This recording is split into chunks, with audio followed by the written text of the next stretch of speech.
Hey there, folks. I'm Mark, in affiliation with Spectrum Pulse, and yep, Taylor Swift album bomb, and it's Billboard Breakdown. I don't remember. Yeah, I got nothing. Let's put aside the fact that I spent nearly a half hour on my main channel discussing my complicated thoughts on Midnights, or that I specifically put in album bomb rules to constrain the weeks where a single artist just overruns the Hot 100. But there are those cases, and then there's Taylor Swift. And while I can assign caveats that the Hot 100, especially the top 10, was weak in comparison with previous years, and that it's unlikely it's gonna last beyond a week or two with Drake and 21 Savage on the horizon, on some level it is worth highlighting how unprecedented this is. Taylor Swift took over the entire top 10 based on streaming alone in a year where streaming has been de-emphasized compared to the radio and sales, and on the topic of sales, Midnight's handily crushed all competition for damn near the entire year. I guess I'm surprised the album's got so much mass appeal, and it leaves me a little concerned that folks aren't fully grasping everything Swift is doing on the project, that the science of the release and the promotion is going to get conflated with the artistry. And I'll admit, I'm a little bit uncomfortable because I think the album is great, but part of its appeal was how its style of pop wasn't really built for this sort of mainstream consumption, and I was completely wrong on that front. But it's hard to argue that this isn't the biggest event on an otherwise pretty slow Billboard year for 2022, and it raises a big question of a chart's value if one act can just overrun all competition, even one as massively successful as Taylor Swift. And that means by necessity it's going to be a long episode, although not when we're talking about our top 10, because again, Taylor Swift literally has every single slot in the top 10 for pretty much identical reasons. Massive streaming, more sales than you would expect. So might as well just rattle them off here. At the number 1 is Antihero. It's primed to be the lead-off single, then followed by the early album cuts Lavender Haze at number 2, Maroon at number 3, and Snow on the Beach with Lana Del Rey at number 4. Then we got Midnight Rain inching up to number 5, and Bejeweled at number 6. It's likely going to get a spike along with Antihero because the video, it's going to stick around. And the rest of our top 10 are a bit more scattered. Question at number 7, You're on Your Own Kid at number 8, Karma at number 9, and Vigilante Shit at number 10. But now we've got the much messier part of this week, our losers and dropouts, where given how the Hot 100 operates with its recurrency rules after 20 weeks and the exodus of Lil Baby from last week, ironically there was a lot more of an impact on the top 50 than the bottom. And as such, we got some pretty big dropouts. In a Minute by Lil Baby, First Class by Jack Harlow, Left and Right by Charlie Puth featuring Jungkook, Break My Soul by Beyonce, and Numb by Marshmello and Khalid, which is likely to be just shy of that year-end list for 2022. But now when we get to our losers, again, nearly half the chart. But for this week, just for a level set going forward, I'm going to go through them all, because it is worthwhile examining just how monumental this was. So starting with the Lil Baby album bomb, we got California Breeze at 44, Forever with Friday at 46, Hey at 55, Real Spill at 63, Stand On It at 66, Never Hating with Young Thug at 67, Not Finished at 71, Pop Out with Nardo Wick at 73, Perfect Timing at 91, and From Now On with Future at 97. Then off the gains, we got Gotta Move On by Diddy and Bryson Tiller at 90, and Pullin' by Lil Yachty at 75. And now, the rest. Evergreen by Omar Apollo at 88, Glimpse of Us by Joji at 84, Last Last by Burna Boy at 83, Betty Get Money by Young Gravy at 78, and Whiskey on You by Nate Smith at 76. Followed by Don't Come Lookin' by Jackson Dean at 64, What My World Spins Around by Jordan Davis at 62, Romantic Homicide by David at 61, Star Walkin' by Lil Nas X at 60, Son of a Sinner by Jelly Roll at 59, and Victoria's Secret by Jax at 58. Then we got 2 Bailey Zimmerman drops with Rockin' a Hard Place at 53 and Fall in Love at 52, Thank God by Kane and Caitlin Brown at 51, Unstoppable by Sia at 50, and Hold Me Closer by Elton John and Britney Spears at 47. At least we're getting rid of some junk. Then we got Mi Porto Bonito by Bad Bunny and Chincho Corleone at 42, She Had Me at Heads Carolina by Cole Swindell at 40, Late Night Talkin' by Harry Styles at 38, The Kind of Love We Make by Luke Combs at 37, About Damn Time by Lizzo at 36, and Titi Me Pregunto by Bad Bunny at 35. Next we have Tomorrow 2 by Glorilla and Cardi B at 34, Wait For You by Future Thames and Drake at 31, Wasted On You by Morgan Wallen at 29, Something in the Orange by Zach Bryan at 28, Vegas by Doja Cat at 27, I'm Good Blue by BB Rexa and David Guetta at 24, and Sunroof by Nicki Ora and Daisy at 23. Finally, ending off with what was left of our previous top 10, Super Freaky Girl by Nicki Minaj at 22, You Proof by Morgan Wallen at 19, I Ain't Worried by One Republic at 18, I Like You a Happier Song by Post Malone and Doja Cat at 17, As It Was by Harry Styles at 16, Bad Habit by Steve Lacy at 12, and Unholy by Sam Smith and Kim Petras at 11. Now here's what's funny. Given that the majority of the impact was actually felt higher up the charts, we actually did get a gain and a return this week a lot lower down. Yeah, the gain was off the debut for Just Wanna Rock by Lil Uzi Vert to 48, and the return was Dark Red by Steve Lacy to 96, but hey, they are worth calling out here. But more importantly, we are very much in album bomb territory, and while the vast majority of the standard edition of Midnight's blows right past my rules, the bonus cuts do not. So with that, Bigger Than the Whole Sky at 21, The Great War hit 26, Paris hit 32, High Infidelity hit 33, Glitch hit 41, and Dear Reader hit 45. That last one was close to notching among the best. Want to mention that here. And that only leaves us with 17 songs to get through. And while I'll try to be fairly quick with the Taylor Swift songs, because again, I did already review the album at length, we unfortunately are not going to start with her. Number 99, Miss You by Oliver Tree and Robin Schulz.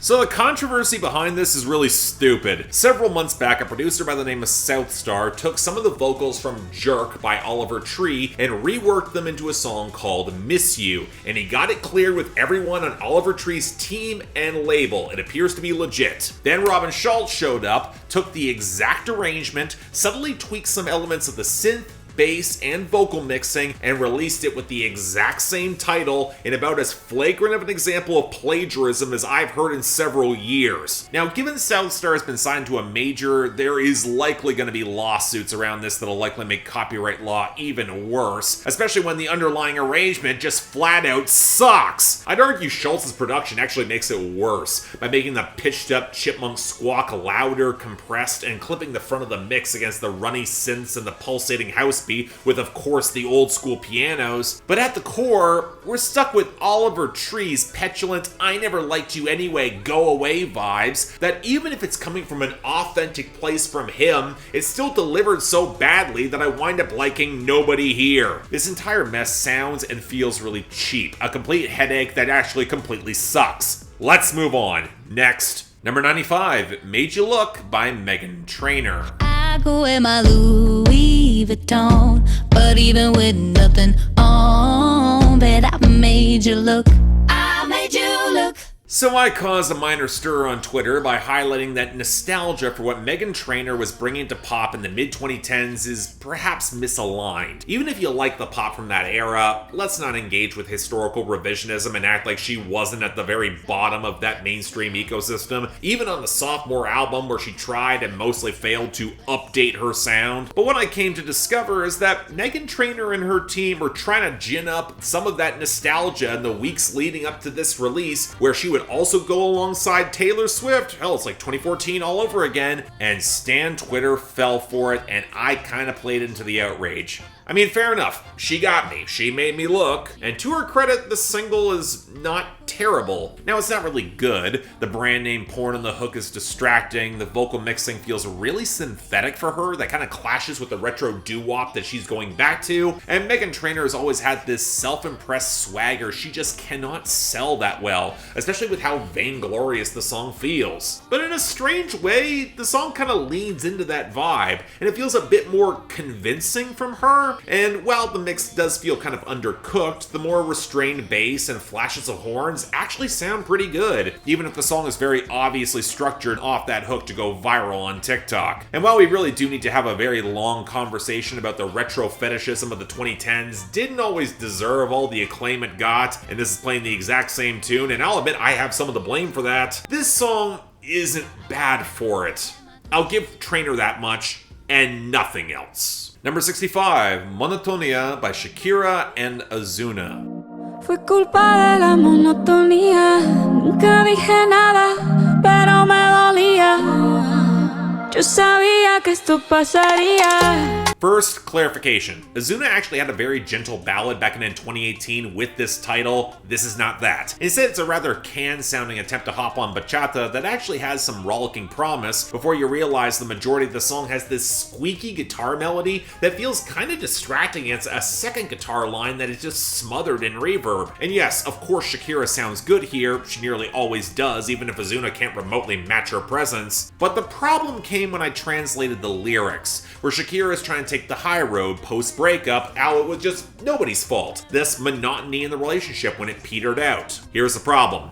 This track is very obviously trying to run off the tabloid drama of Shakira's ex cheating on her after over a decade and 2 kids, where she put a significant amount of her career on pause. No, I'm not bitter, with Ozuna kind of playing the guy in question. It just produces this weird dissonant stiffness to the song, where even keeping to its own context, it feels too wonky to match the proposed ending of boredom. So as a whole, it just doesn't work. I mean, it's not terrible, but I'm never gonna go back to this. Number 20, Would've, Could've, Should've by Taylor Swift. And I damn sure never would've danced with the devil. At 19, and the God's honest truth is that the pain was heaven. So we have a lot of Taylor Swift songs to get through here. I'm gonna try to keep a brief pace going through this, starting with the highest charting bonus cut, and it makes sense as to why. Apparently Taylor was not done with John Mayer, because while you can tell she blames herself for jumping into that past relationship for the wrong reasons with such an age gap, she's still furious for him taking advantage of her with no responsibility, trying to memory hole his culpability and the relationship. I think where the song isn't quite as strong for me comes to leaning so hard on a lot of Christian purity metaphors. It's an odd fit for Taylor, and some oddly clipped mixing and mastering of the percussion. Yeah, the guitar simmer is nice, but it's not quite enough to notch this in a higher tier. It is good, but I get why it wasn't on the album proper. Number 15, Sweet Nothing by Taylor Swift. Something I found myself around and onto your sweet nothings. Yeah, this one was kind of cute for me. The little twinkling melody and hushed vocals as Antonoff allows the mix to ride some gentle touches of auto-tune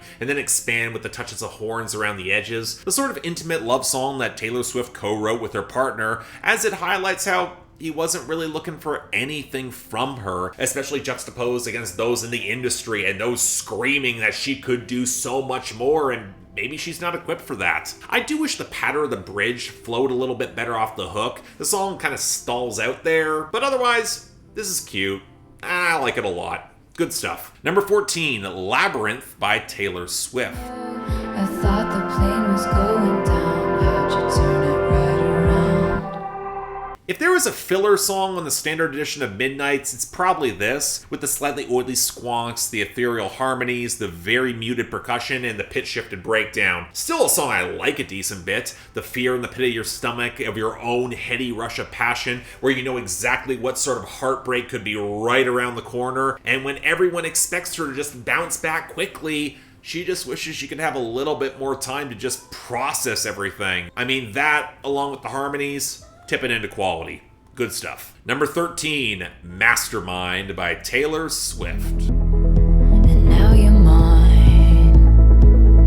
It was all by design. 'Cause I'm a mastermind. Now here's a song I would chalk up as one of the best from the project, albeit one I think is getting really misinterpreted. A lot of folks, especially on TikTok, are playing into how calculating it is, but I think that misses 2 major factors. The first being the major risks she's taken to be like this, and how it shapes so many men and women how they've come to see her, especially given its roots in her childhood, but more importantly, how her partner recognized what she was doing the entire time and then came to meet her as the equal. I mean, that ramps up a different strain of adult romance that plays with some moral ambiguity and the cascading muted flutters and the rush of strings for a phenomenal final climax. God, terrific album closer, but it also works as a standalone cut. Fantastic song, worth hearing. Number 10, Vigilante Shit by Taylor Swift. I'm dressed for friends. Lately I've been dressing for revenge.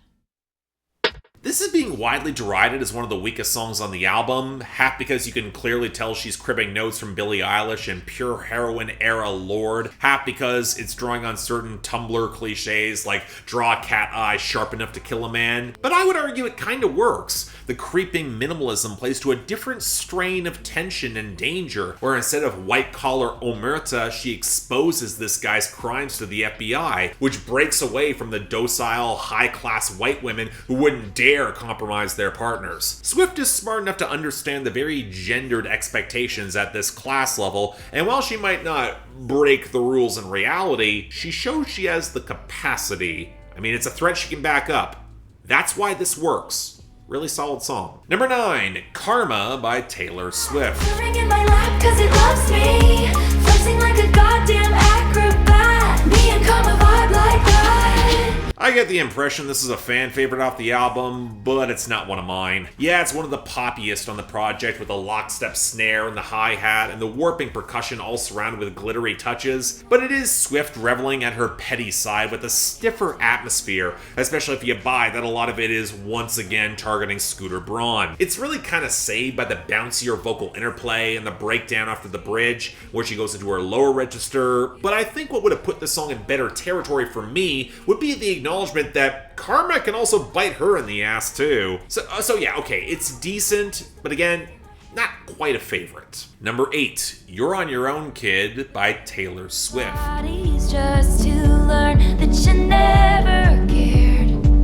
You're on your own, kid. You always have been. Whereas this is a song I like a lot. If anything, it reminds me a lot of Swift's earliest work, from the softer focus on pulsating bass and guitars to the high school party and friendship picking through flower petals as she realizes she's going to have to get out of this small town and chase her ambitions, to even how some of the vocals are mixed. But the song just also hits a tremendous climax on the bridge after the glassy edges of the mix swell up around her, where she made the changes, she became the superstar, and the tremendous cost it took on her body, and those old friends who have no idea how to really contextualize her now, if they even could, and where even in that moment she's aware that it's also fleeting, and she's still so lonely. It's this plea to hang on to whatever friendships you can find.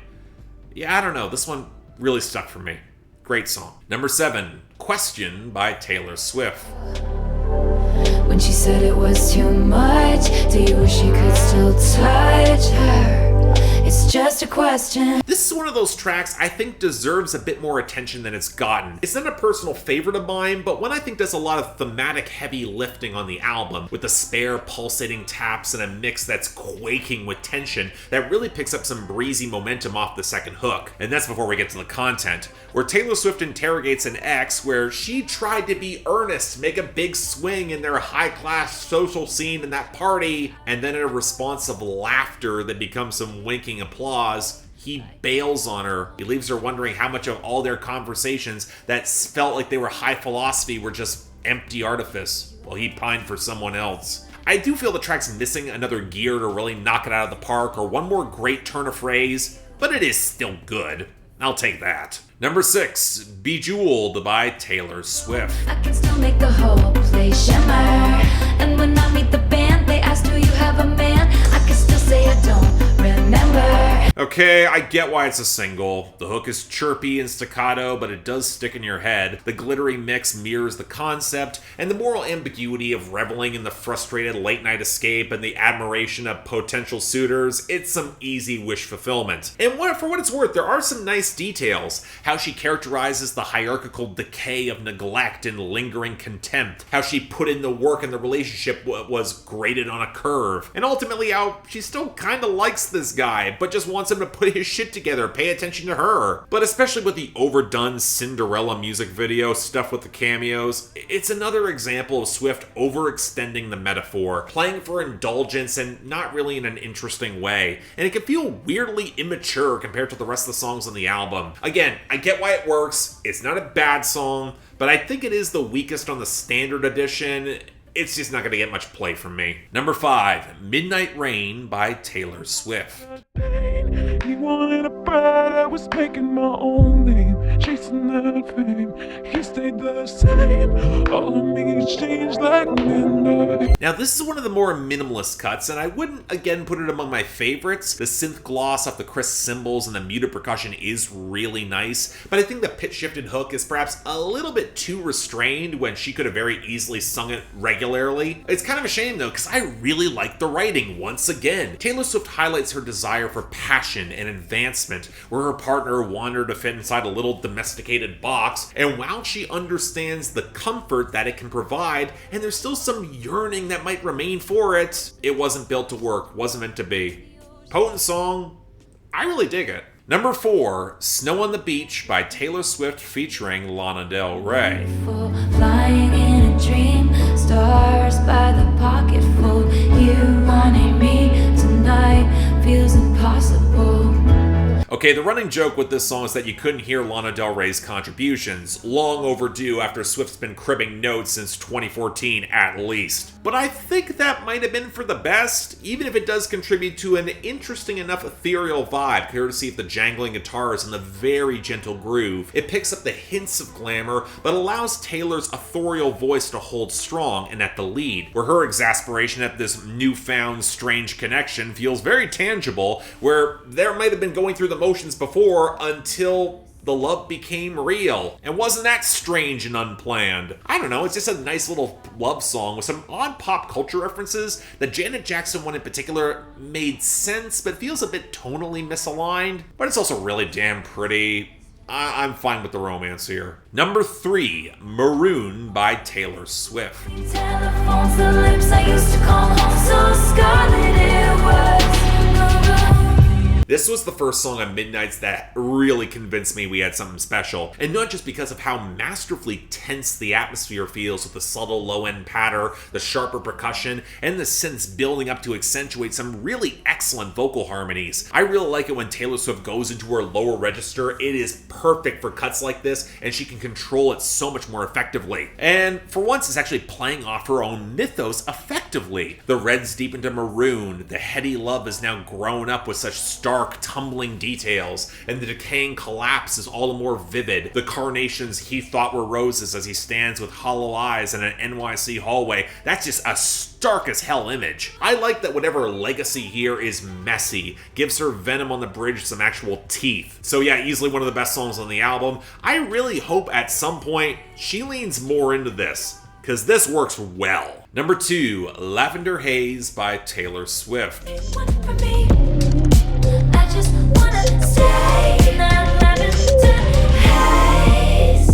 I don't know, I feel like I'm really close to loving this. The pitch-shifted elements, the creaking skitter, the burbling effects, how much Swift jumps into a breathy falsetto on the hook. It creates this unease that's potent as all hell in the atmosphere, but strangely doesn't have a lot of deeper resonance for me. Again, kind of a shame because, like with Midnight Rain, it is that precise balance between the seductive glamour rooted in a lot of old-fashioned iconography, hence the Mad Men reference, but also the confines of it, especially when she's in a relationship with folks who want to dump a ton of projection onto her behind some plastic smiles and onto her future, and she wants none of that. And that sort of objection with them does not go down easy. Again, I wish I liked the execution of this song a little bit more, because otherwise it's really potent. Still good though. Recommended. And finally, number 1, Antihero by Taylor Swift. It must be exhausting, always rooting for the anti-hero. It's funny. Lead-off single winds up as what might be the best song on the album, and certainly one of her best ever lead-off singles. And what's startling is just how many pieces of the song really work for me. A terrific conversational hook and structure where she balances out the canny poetry with blunt confessional moments, the shuffling patter of the groove, the glossy melodies around her that leave this as probably the most accessible song on the album, and the writing where just so many lines really hit for me, and her vocals sound amazing. She's seen so many bridges burned, her own machinations in sharp view as she becomes once again too much to handle, the sarcasm with a little bit too much truth in the line, covert narcissism I disguise as altruism, and then the bridge where she sees the nightmarish scenario that she could leave behind in years ahead. It's not gonna get better. It's why the 2 lines that end the hook have such resigned poignancy for me. Staring directly into the sun but never in the mirror. It must be exhausting always rooting for the anti-hero. I mean, it's the moment of self-aware humanity I think a lot of folks have been looking and begging for Taylor to deliver, where there's a part of her embracing her own problematic, very human impulses, but also aware of the consequences in the framing, which is something some of the more enthusiastic Swifties emulating their idol might mistakenly forget and then confront. And as such, it feels like there's a whole slew of people that are not prepared to confront that messiness, and it's led to some profoundly stupid discourse around the song that I really don't want to get into. But for me, yeah, best on the album, best this week, and Taylor Swift is also snagging Mastermind as the honorable mention. Shocker coming from me. But on to the worst. Miss You by Oliver Tree and Robin Schulz, unsurprisingly. But dishonorable mention is going to Monotonia by Shakira and Ozuna. I really wanted that to work better than it did. But next week, the fallout from all this mess, stay tuned. But until then, I'm Mark. You're watching Billboard Breakdown, affiliated with Spectrum Pulse. And I'll see you next time.